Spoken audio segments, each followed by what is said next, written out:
तो आज मैं बात करने वाला हूँ मार्वल और डीसी और ट्रांसफॉर्मेशन के कॉमिक्स में सबसे बड़े कोलैबोरेशन के बारे में।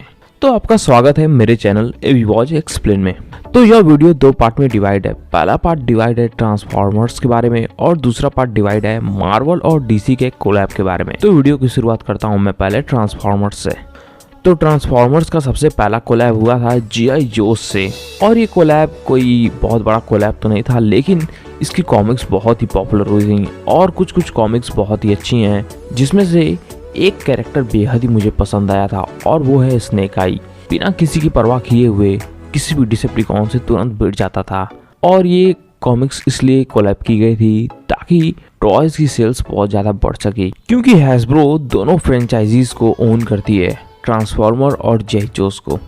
तो आगे बढ़ता हूँ मैं अगले कोलैब के बारे में। तो मैं अगले बड़े कोलैब के बारे में बात करूँ तो ये है ट्रांसफॉर्मर्स और बैक टू द फ्यूचर का कोलैब। तो इसके अंदर ये होता है, जो प्रोफेसर ब्राउन होते हैं उनकी जो टेक्नोलॉजी होती है टाइम में ट्रेवल करने वाली कार, तो वो उस टेक्नोलॉजी को चुराने के लिए आए होते हैं और डिसेप्टिकॉन्स इसमें कामयाब भी होते हैं। वो प्रोफेसर ब्राउन के टाइम ट्रेवल करने वाली कार को चुरा लेते हैं और टाइम में वो दोबारा पीछे जाते हैं, और पीछे जाने के दौरान वो ऑटोबॉट्स के आने से पहले ही अर्थ पर कब्जा कर लेते हैं और बहुत सारे एनर्जॉन की माइनिंग करने लगते हैं। लेकिन ये सब कुछ बहुत ही नॉर्मल चल रहा होता है और ये सब रुकता है तब जब मार्टी की नींद खुलती है, क्योंकि मार्टी को ये लग रहा होता है अपने पुराने दिनों से वापस प्रेजेंट में आया है, और जब उसकी दोबारा खुलती है तो वो देखता है कि एक नई टाइमलाइन शुरुआत हो चुकी है और यहाँ पे बहुत सारे डिसेप्टिकॉन्स हैं। पर मार्टी एक डिसेप्टिकॉन्स के ऊपर हमला कर वहाँ से भागने लगता है, और इसी के दौरान उसकी मुलाकात होती है ऑटोबॉट से, उसके फ्यूचर यानी कि टाइम में ट्रेवल करने वाले कार से,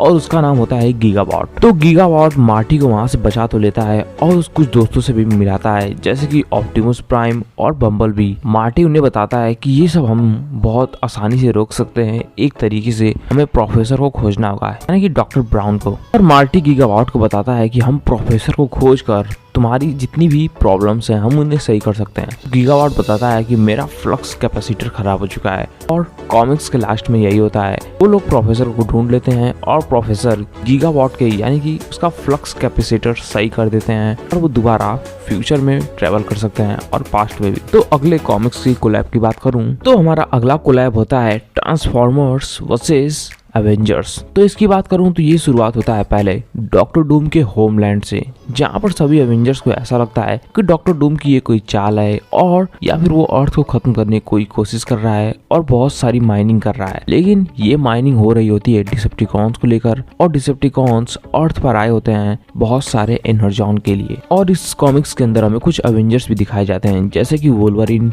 पावरमैन, कैप्टन अमेरिका और स्पाइडरमैन, और आगे चल के हमें इसमें आयरन मैन भी देखने के लिए मिलता है। तो सभी एवेंजर्स उस शिप से बाहर निकलने की कोशिश करते हैं और उनकी मुलाकात होती है ऑटोबॉट्स, बम्बल बी और रेडचिट से। लेकिन सभी एवेंजर्स को लगता है कि ये सभी हमारे दुश्मन हैं, और उनके बीच बहुत बड़ी फाइट होने लगती है। और उसी बीच ऑप्टिमस प्राइम बताता है कि हम लोग बुरे लोग नहीं हैं, हम लोग अच्छे लोग हैं, और ये सब जो हो रहा है हम उसे रोकने के लिए आए हैं। यहाँ पर कैप्टन अमेरिका और वुल्वरिन उनकी बातों को समझते हैं, फाइट बीच में ही रोक दी जाती है। और इसी बीच एंट्री लेता है कॉमिक्स का मेन विलन यानी कि मेगाट्रॉन और उसके कुछ साथी डिसेप्टिकॉन्स। और तभी कैप्टन अमेरिका टोनी से हेल्प मांगता है, और टोनी एक बहुत ही बड़े आर्मर के साथ आता है। वो लगभग मेगाट्रॉन के हाइट का होता है, लगभग 40 फीट के बराबर। और टोनी एंट्री लेता है एक अपने जायंट सूट के साथ, और उस जायंट सूट की मदद से टोनी और मेगाट्रॉन में एक बहुत ही अच्छी फाइट होती है। और उस फाइट के दौरान मेगाट्रॉन टोनी के सूट को काफी डैमेज कर देता है, लेकिन डैमेज होने के बाद भी कोई बात नहीं, क्योंकि टोनी के पास अभी भी अपना पुराना सूट होता है, और टोनी सभी एवेंजर के साथ मिलकर फाइट करता है। इसके बीच इनका साथ देने के लिए अब ऑटोबॉट्स भी होते हैं, और ऑटोबॉट्स और एवेंजर्स मिलकर सभी डिसेप्टिकॉन्स को अर्थ से भगा देते हैं। तो अब हम बात करेंगे अगले कोलैब के बारे में। तो मैं अगले बड़े कोलैब के बारे में बात करूं तो ये कोलैब होता है ट्रांसफॉर्मर्स और टर्मिनेटर के बीच। तो इन सब की शुरुआत होती है दो लोगों से, सारा जे कॉर्नर। इनको आपने देखा होगा टर्मिनेटर मूवी के अंदर। और दूसरे कैरेक्टर की बात करूं तो आर्नोल्ड श्वार्ज़नेगर यानी कि टर्मिनेटर। तो टर्मिनेटर फ्यूचर से पास्ट में आता है और सारा को बताता है कि फ्यूचर में डिसेप्टिकॉन्स ने और स्काईनेट के हेल्प से पूरे अर्थ पर कब्जा कर लिया है, सभी डिसेप्टिकॉन्स और स्काईनेट के रोबोट ने। और टर्मिनेटर सारा जे कॉर्नर को बताता है कि मैं आया हूँ फ्यूचर से और मुझे मिलकर इंसानों ने बनाया है, मैं एक मेटा ह्यूमन हूँ और मेरा ये काम है कि मैं ऑप्टिमस प्राइम को बचाऊं और मेगाट्रॉन को खत्म करूं। और इन सब के बीच एक बहुत बड़ी फाइट होती है और यहाँ पर सारा जे कॉर्नर और टर्मिनेटर और इनके साथ मिलते हैं ऑटोबॉट्स। ये मिलकर मेगाट्रॉन से फाइट करते हैं और कुछ डिसेप्टिकॉन से। और यहाँ पर टर्मिनेटर और मेगाट्रॉन के बीच एक फाइट होती है और उस फाइट के दौरान टर्मिनेटर मेगाट्रॉन को मार देता है और इस स्टोरी की यहीं पर एंड हो जाती है। और कॉमिक्स के लास्ट में हमें दिखाया जाता है कि स्काईनेट दोबारा ऑनलाइन हो चुका है और उसकी दोबारा शुरुआत हो चुकी है। तो अगले इशू में हमें पता चलेगा कि आगे क्या होने वाला है। तो ये रहा वीडियो का पहला पार्ट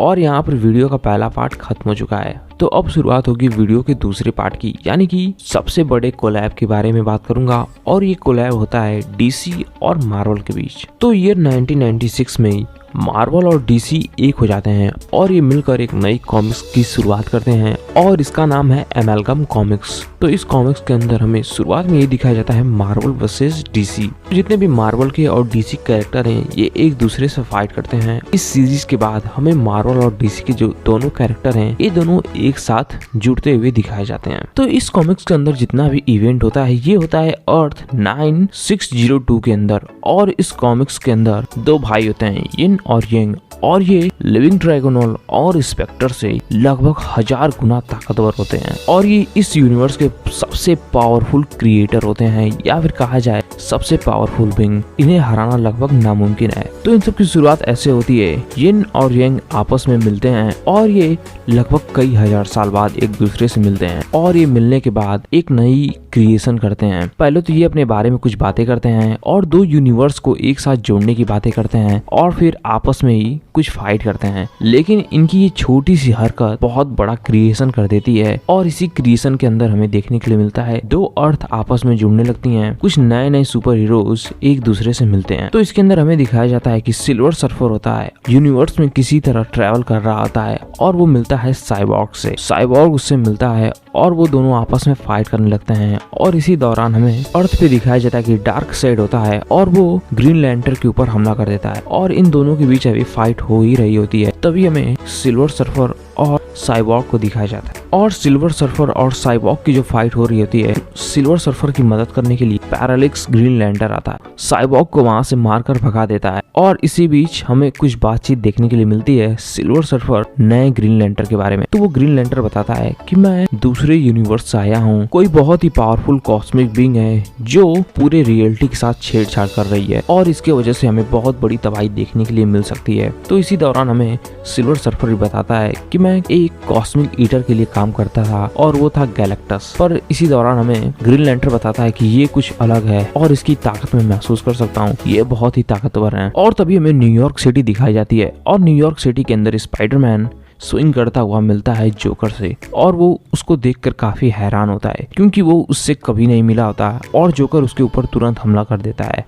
और इसी तरह हमें कुछ और सुपर हीरोज, कुछ और सुपर विलन्स देखने के लिए मिलते हैं और लिविंग ट्राइगोनल को भी अपनी ही तरह एक और कॉस्मिक पावर महसूस होती है और वो मिलता है जाकर स्पेक्टर से और वो दोनों आपस में बातें करते हैं कि कोई बहुत ही हमसे ताकतवर है जो रियलिटी के साथ छेड़खानी कर रहा है और इस चीज के कारण हमें बहुत बड़ी तबाही देखने के लिए मिल सकती है, या फिर कहा जाए इस पूरे ब्रह्मांड में एक जीव भी ना बचे। और ये दोनों अभी बातें कर ही रहे होते हैं तभी हमें कई सारे सुपर हीरोज और सुपर विलन्स की फाइट देखने के लिए मिलती है और इसी के साथ साथ super heroes versus super heroes की फाइट देखने के लिए मिलती है और इसके साथ ही हमें कुछ और भी सुपर हीरोज देखने के लिए मिलते हैं। तो ये रहा अब तक का सबसे बड़ा कोलैब। अब मैं इस वीडियो का यहीं पे एंड करता हूँ। आपको ये वीडियो कैसा लगा हो हमें प्लीज कमेंट करके बताइएगा और कैसी आपको और वीडियो चाहिए।